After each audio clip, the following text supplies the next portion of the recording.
चलिए ब्रेक के बाद हम आगे बढ़ते हैं। लगातार बड़ौदा के रण पर हमारी नजर है और साथ में बिहार तक भी हमने लगातार मॉनिटर किया, वो भी खबर आपको बताएंगे। सबसे पहले बड़ी खबर बड़ौदा से, जहां पर छठवें राउंड में भी कांग्रेस को बढ़त मिली और अब ये जो बढ़त है लगातार बढ़ती चली जा रही है। कि वहां पर अगर वोटों के हिसाब से हम इसको देखें, पहले 2000 से ज्यादा, फिर 3000 से और अब लगभग 4000 के करीब हैं कांग्रेस के इंदुराज जो कि बढ़त ले चुके हैं। जो छठवां राउंड है वो कंप्लीट हो चुका है। हालांकि अभी 20 राउंड का टोटल जो यहां पर काउंटिंग होनी थी और उसके बीच में जो छठा राउंड है वो समाप्त हो चुका है। छठवें राउंड के बाद भी कांग्रेस के कैंडिडेट ने बढ़त बना ली है। पांचवें राउंड तक कांग्रेस को 17,827 वोट मिले। पांचवें राउंड तक बीजेपी को 13,985 वोट मिले हैं। पांचवें राउंड तक इनेलो को 2,065 वोट मिले हैं।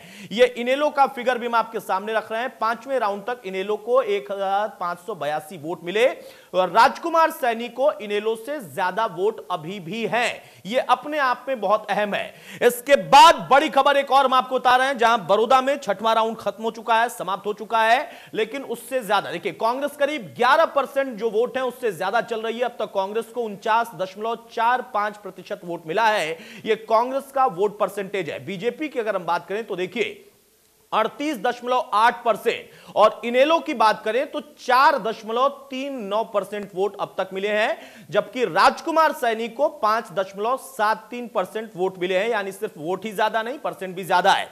अब हम बिहार का भी रुख कर लेते हैं। बिहार से खबर क्या है देखिए, टैली हम आपको लगातार दिखा रहे हैं, टेलीविजन में आप ऊपर की स्क्रीन में देख रहे हैं, लेकिन अब एनडीए ने बम्पर बढ़त ले ली है। 130 का फिगर इस वक्त है, जहां पर एनडीए यानी नीतीश और मोदी ये दोनों आगे चल रहे हैं। एनडीए गठबंधन आगे चल रहा है। जो आरजेडी का फिगर है और महागठबंधन की बात अगर हम करें तो वहां पर बढ़त तो है आरजेडी को अपने स्तर पर, लेकिन कांग्रेस को जो सीटें दी गई थी महागठबंधन में वहां पर उनको उतना लाभ नहीं मिल रहा और वो जो फिगर बन रहा है वो 100 से नीचे का अभी फिलहाल रुझानों में दिखाई दे रहा। यानी एक तरीके से बहुमत की सरकार वहां एनडीए की तरफ से बनाने का दावा अभी किया जा सकता है। हालांकि अभी भी वहां पर नतीजे आने बाकी हैं, बहुत राउंड के इस वक्त काउंटिंग बाकी है, लेकिन जो फाइनल फिगर अभी इस वक्त के रुझानों से दिख रहा है उसमें एनडीए सीधे तौर पर सरकार बनाते हुए या फिर हम कहें कि महागठबंधन 100 के आंकड़े से भी नीचे जाते हुए, एलजेपी जो कि पिछली बार में अगर हम देखें तो 2 थी, लेकिन अब वो यहां पर 5 पर आगे चल रही है।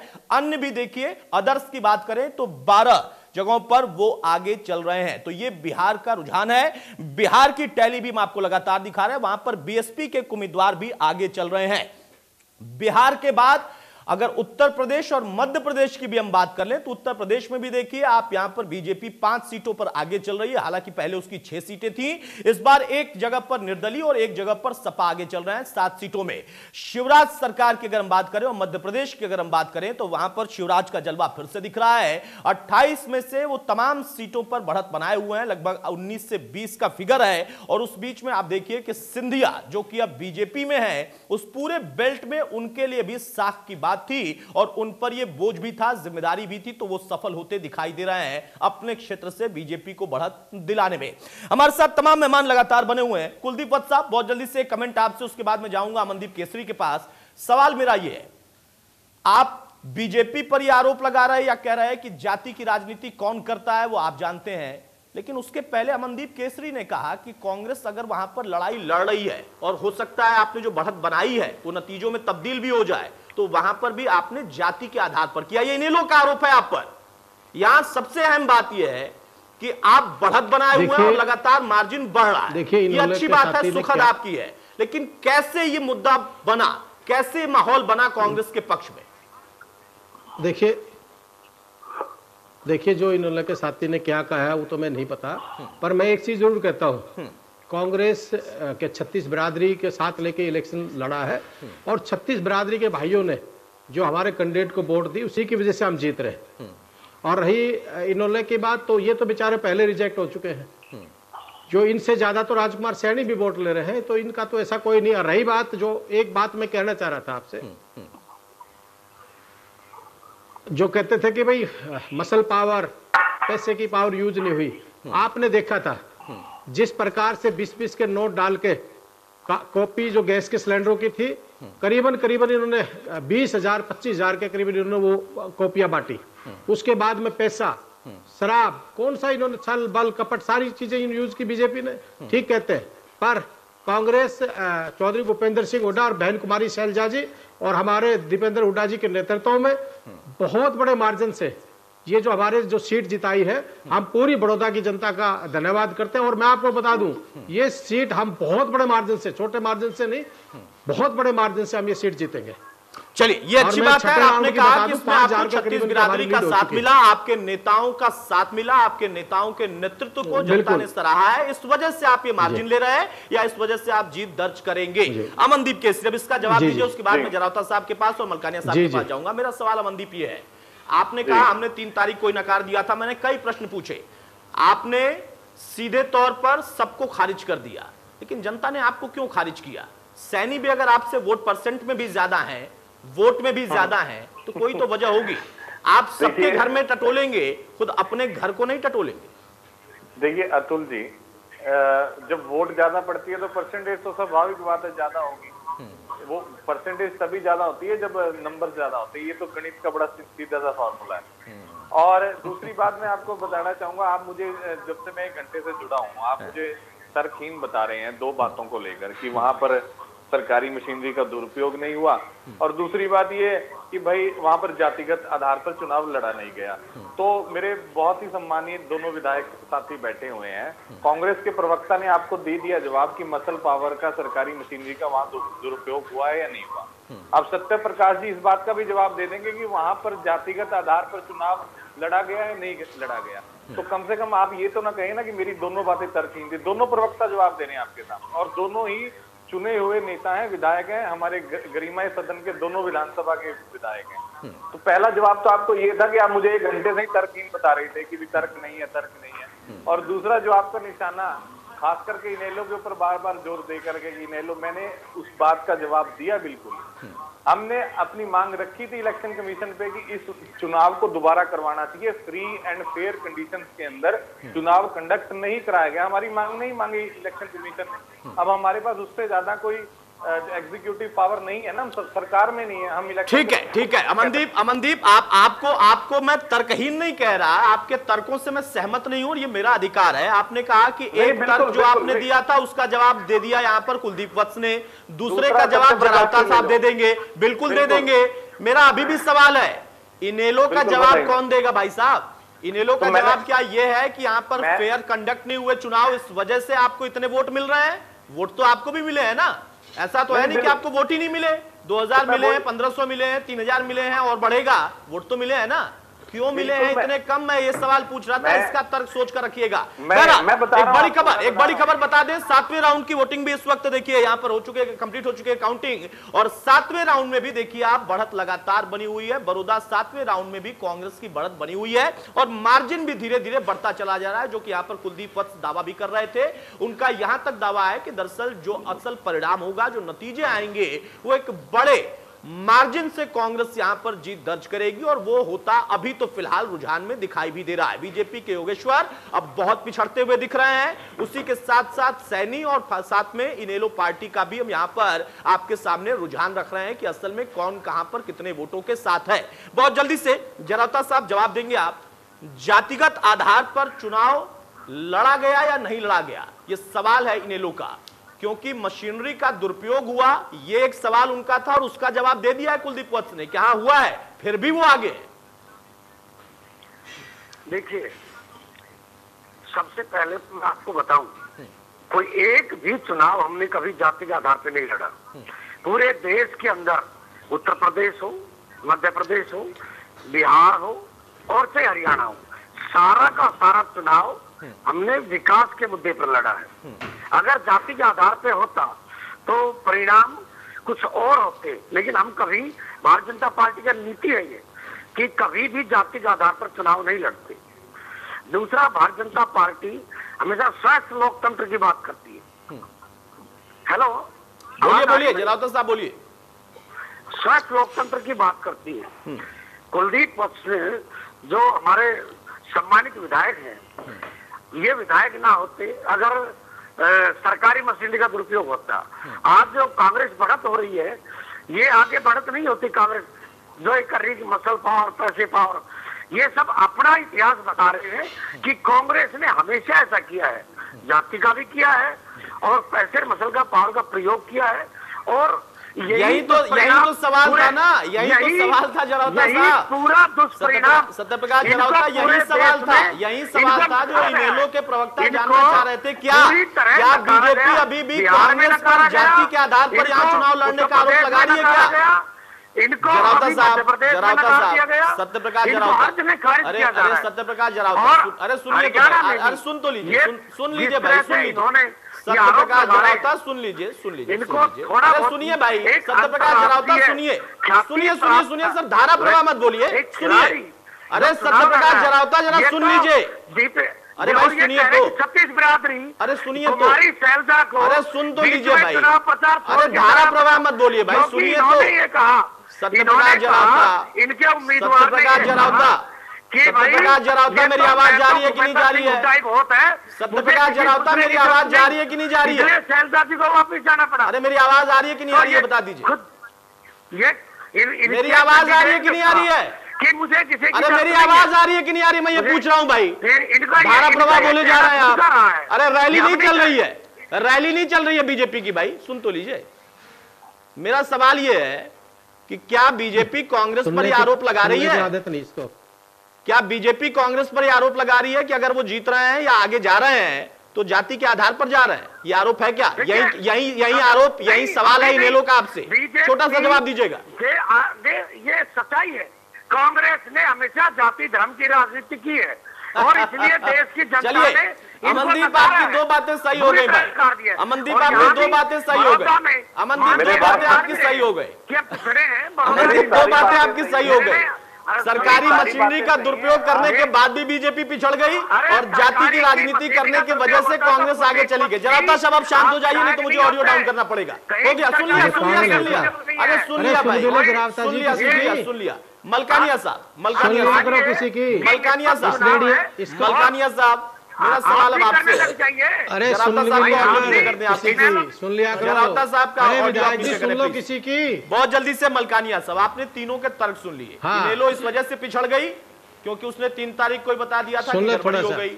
वत्स साहब कह रहे हैं कि 36 बिरादरी का साथ मिला इसलिए कांग्रेस को जीत मिल रही है और बड़े मार्जिन से उनको जीत मिलेगी। क्या आप इस बात से सहमत हैं कि मार्जिन भी बहुत बड़ा होगा?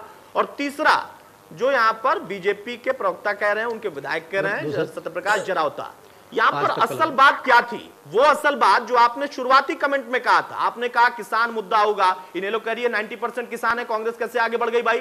उसके बाद और बीजेपी भी यहाँ पर आगे बढ़ी हुई है, कैसे? उसके अलावा जाति का मुद्दा भी आ गया, तमाम बातें आ गई।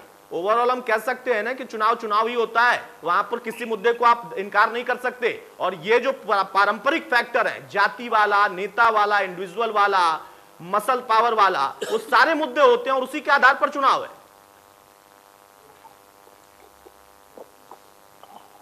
देखो, चुनाव जो लड़ा जाता हो जीतने के लिए लड़ा जाता है और उसमें हर किस्म के हथकंडे अपनाए जाते हैं, परंतु हरियाणा में हर एक पार्टी ये कहती है कि हमारी पार्टी 36 बिरादरी की पार्टी है और हम सबको लेकर साथ लेकर चलते हैं।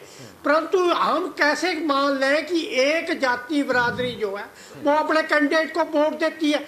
आपको किसने रोका कि आप वोट ना मांगो अपनी जाति से या किसी जाति से वोट ना मांगो? चुनाव जो है वो जीतने के लिए लड़ा जाता है और मुझे हैरानगी की बात है कि जो पार्टी सत्ता में है वो पिछड़ रही है। मैंने पहली बार जब आपकी डिबेट हुई थी तो मैं पहली बार कहा था कि लड़ाई जो है वो कांग्रेस और बीजेपी के बीच होगी, तो आपके एंकर ने मुझे रोका था कि नहीं, अब सब मैदान में चुनाव लड़ रहे हैं, सब बराबर के हैं और सब जीतने के लिए लड़ रहे हैं। ये बात बिल्कुल सही है, परंतु ये जो बात है, भाजपा जो है सत्ता में थी और कांग्रेस की ये सीट थी, तो इनमें आपस में लड़ाई होना वाजिब थी। नहीं, मलकानिया साहब, बिल्कुल आपकी बात सही है। वो आपका देखिए व्यक्तिगत आकलन है, आप वरिष्ठ पत्रकार हैं तो आपका अपना आकलन है और उस आधार पर आपने अपनी बात कही थी। हमारे एंकर्स अगर आपको कभी रोकते भी हैं तो उनका मकसद आपको रोकना नहीं है, उनका ये संवैधानिक तरीके से जो एक चर्चा होनी चाहिए ना, वो मकसद होता है। वरना देखिए अभी जो मैं दिख रहा है उस आधार पर अगर सवाल पूछ रहा हूं तो इनेलो के प्रवक्ता को बीजेपी का प्रवक्ता मैं दिखाई दे रहा हूं, जरावता साहब नहीं दिख रहे हैं, तो ये सारी चीजें अपने अपने हिसाब से लोग मोड़ कर देते हैं। हम तो जो दिख रहा है उसके आधार पर सवाल पूछते हैं ना। बहरहाल बहुत जल्दी से कुलदीप वत्स साहब, अब मेरा सवाल दूसरा है आपको यहां पर बढ़त मिल रही है, बहुत अच्छी बात है, और ये मार्जिन और बड़ा होगा, अच्छी बात है। लेकिन इनेलो ने एक आरोप और भी लगाया। अमनदीप केसरी ने पहले कमेंट में यह भी कहा था कि असल में यहां पर कांग्रेस नहीं लड़ रही है, यहां पर हुड्डा साहब लड़ रहे हैं। क्या वाकई वही चीज है, इस वजह से यहां पर आपको बढ़त है? क्योंकि अब इस सवाल को मैं थोड़ा सा बाहर ले जाऊंगा हरियाणा से। देखिए कि अगर कांग्रेस लड़ रही होती देखिए तो मध्य प्रदेश में भी आपको अच्छी बढ़त मिल रही होती, वहां पर भी आप बहुत पिछड़ चुके हैं, वहां पर भी शिवराज बहुत बढ़त ले चुके हैं, बीजेपी बढ़त ले चुकी है। वही चीज बिहार में दिख रही है, बिहार में भी आरजेडी तो उभर कर आई, लेकिन कांग्रेस को जितनी सीटें मिली वो कन्वर्ट होती नहीं दिख रही अभी के रुझान में। अब तो फिगर देखिए और बढ़ गया है, एनडीए का 135 हो गए रुझानों में, और उत्तर प्रदेश में तो कांग्रेस का यह हाल है कि कहीं है ही नहीं। तो क्या कांग्रेस यहां पर जीत रही है या हुड्डा साहब जीत रहे हैं? यह सवाल भी है, एक विपक्षी पार्टी का भी और एक एंकर का भी। देखिए, जो हमारे छोटे भाई है, हमारे सम्मानित साथी है, इन्होंने जो बात कही कि भूपेंद्र सिंह हुड्डा जी, देखिए भूपेंद्र सिंह हुड्डा जी हमारे कांग्रेस के नेता है हरियाणा के, और उनकी पर्सनल छवि हरियाणा के अंदर, पार्टी के साथ साथ उनकी भी पर्सनल छवि है।